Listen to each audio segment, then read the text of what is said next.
China's president, Xi Jinping, making a veiled threat against the United States, warning that his country will not be bullied by foreign adversaries, saying that any threats would be met with a, quote, Great Wall of Steel.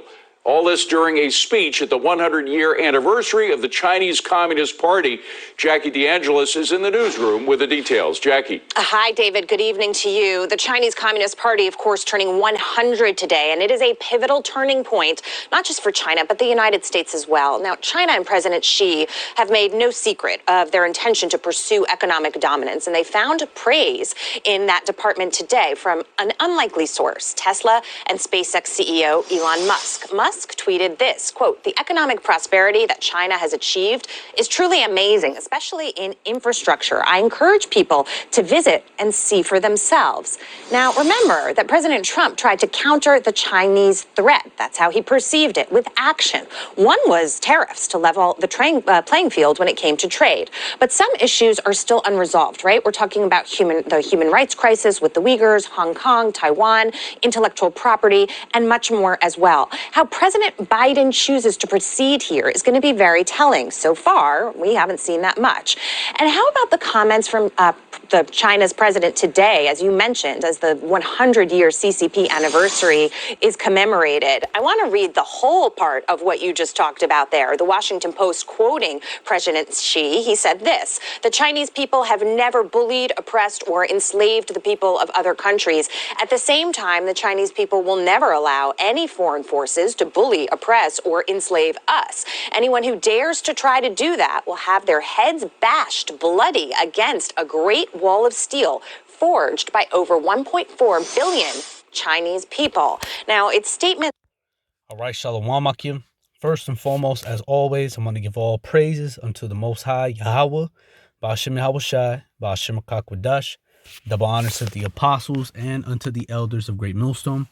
GMS who tell me this truth, and honors to all the Akim out there that's pushing out this truth with all sincerity and in faith, and Thawadi YAHAWAH Ba'ashem YAHAWASHI for allowing me to come back with another lesson.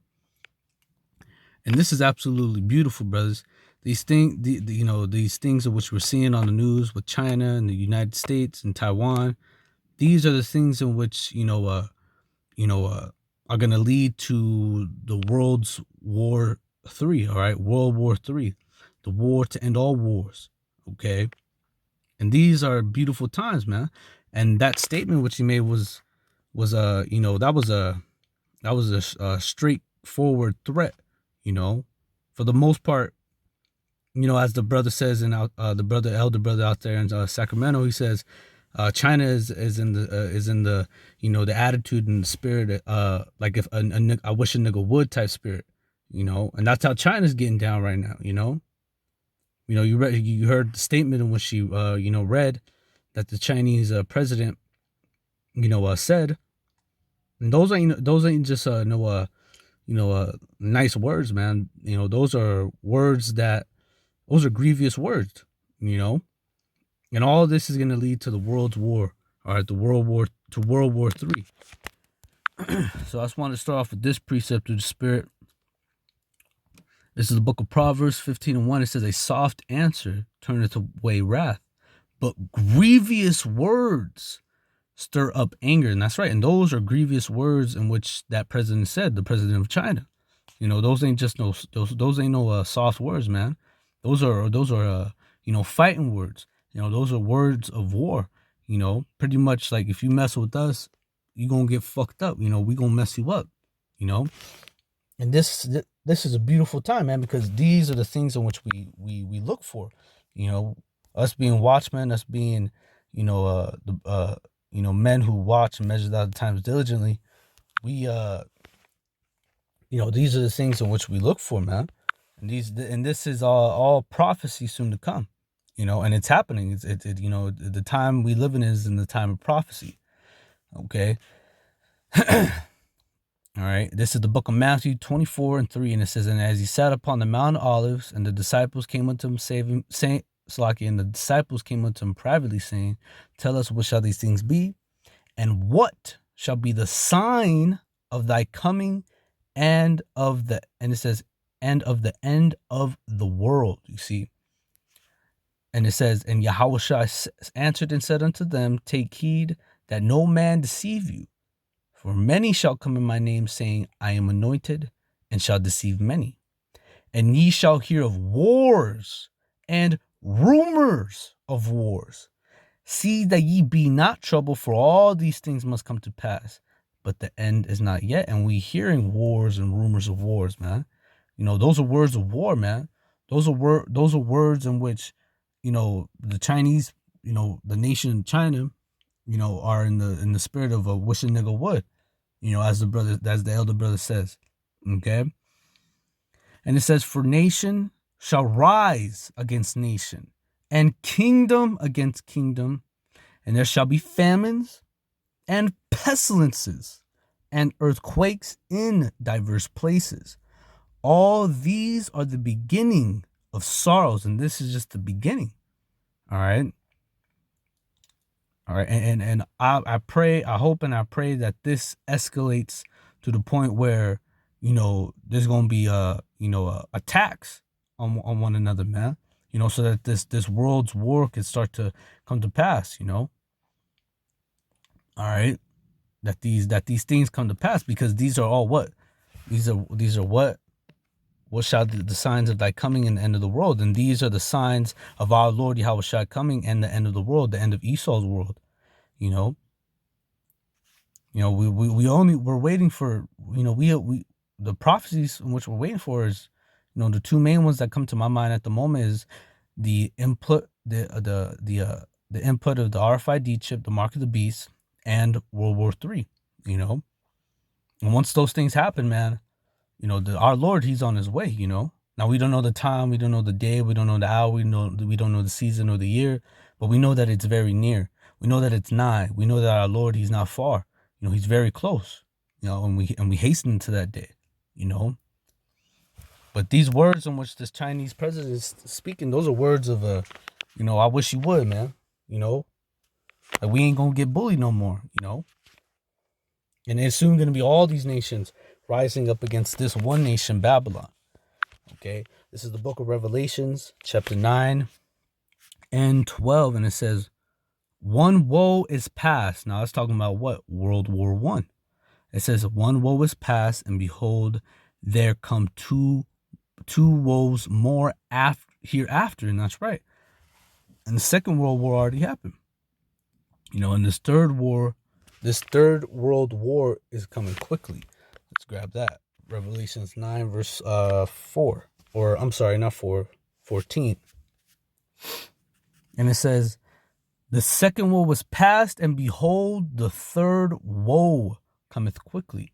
And that's right, the third woe cometh quickly. Okay. Now I just want to look up this word woe.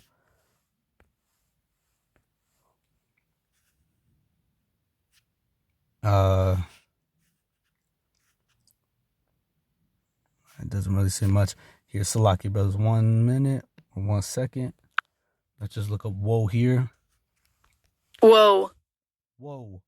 It says great sorrows and distress, misery, sorrows, distress, sadness, unhappiness, heartbreak, gloom, suffering, affliction, adversity, hardship, pain, grief, torment.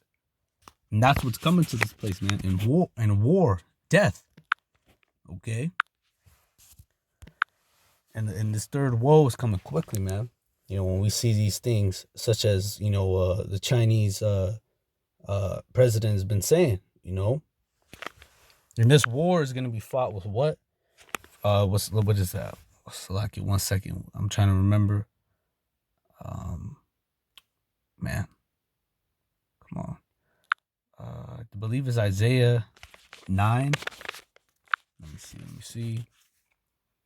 There it is. All praises.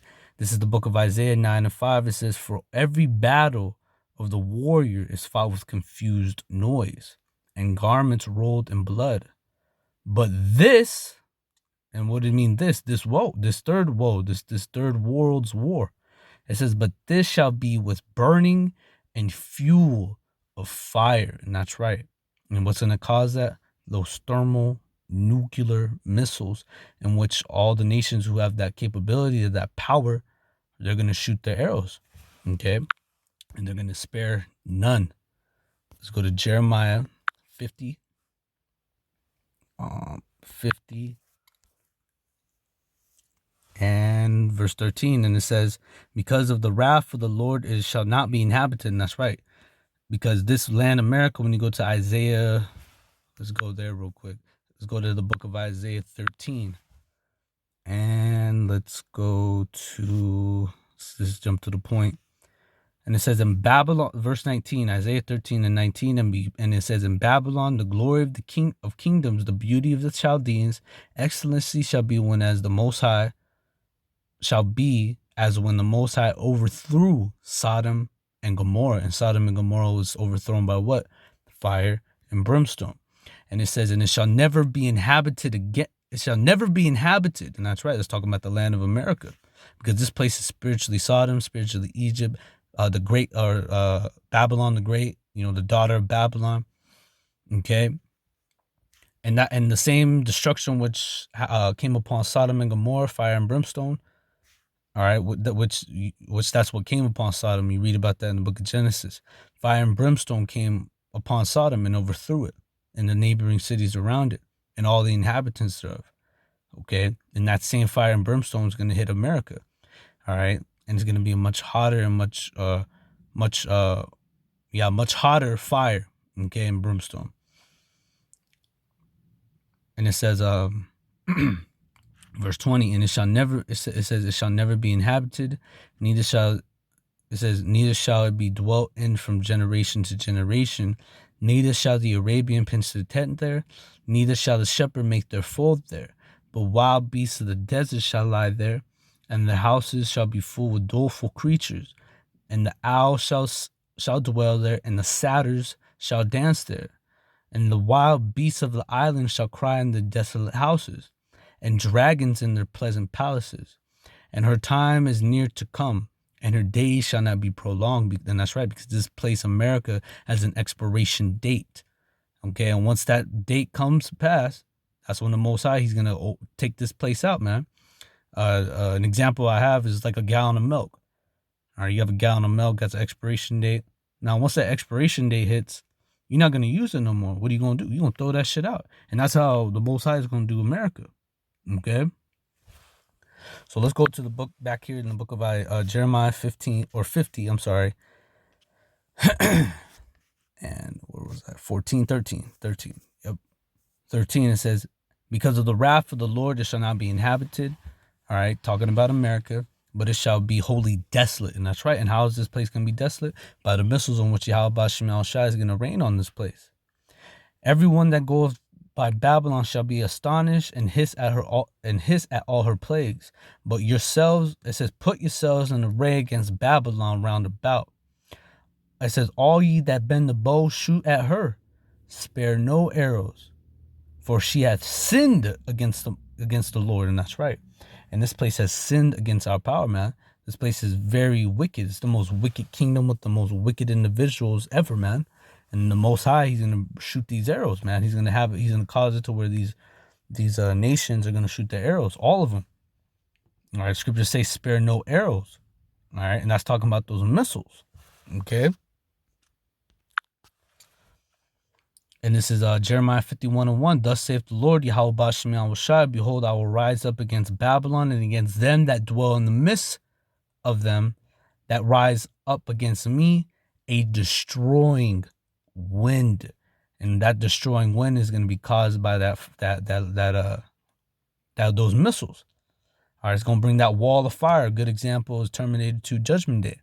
When Sarah Connor has that vision of a nuclear missile hitting, you see that wall of fire devouring everything. That's what's going to come to Babylon, man. And these are beautiful times to be alive, brothers. We see these things finally coming to pass, man. It's a beautiful time to be alive. So, just a quick little lesson that was on my spirit. I pray and I hope that this lesson was edifying, exhorting, and comforting. As always, I want to give all the praises, the honor, and the glory unto the Most High, Yahawah, Ba'ashem YAHAWASHI, Ba'ashem Double honors to the apostles and unto the elders of Great Millstone. You mess with Tommy this truth, and honors to all the Akim out there that's pushing out this truth with all sincerity and in faith. And until the next time I say, brothers, Shalom.